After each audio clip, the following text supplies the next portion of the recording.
तुम्हें भी किसी से मोहब्बत हो, तुम भी किसी का इंतजार करो, लेकिन क्या करो, मैं दुआ भी नहीं दे सकता तुम्हें।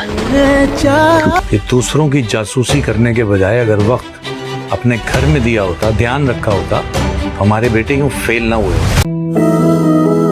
मोहब्बत पे किसी का इख्तियार तो नहीं, वो अमीरी गरीबी देखकर तो नहीं होती। काशिफ क्या फेल हो गया?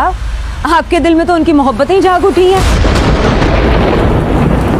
परीक्षा ऑफिस नहीं जा रही। अरे दिल तो चाहता है तुम्हें बद्दुआ दूं। प्रीशा ने अपने साथ बहुत ज्यादती की है और बारी की नजरों में इसने खुद को ही झूठा बना दिया है। बारी से ये बोल कर के वो किसी और को पसंद करती है और उससे शादी करना चाहती है। बारी का तो अब इस बात पर बिल्कुल भी यकीन नहीं आ रहा, क्योंकि वो बार बार प्रीशा से यही बोल रहा है कि कल तक तो इससे मोहब्बत का दावा करने वाली थी। अब प्रीशा के घर वाले भी देख रहे हैं कि प्रीशा काफी ज्यादा परेशान है और इसने जॉब भी छोड़ दी है और दूसरा राहिल के रिश्ते से भी इनकार कर दिया है, जबकि दूसरे जानिब रुखसाना प्रीशा का रिश्ता मांगना चाहती है और प्रीशा इस रिश्ते के लिए हाँ कर चुकी है।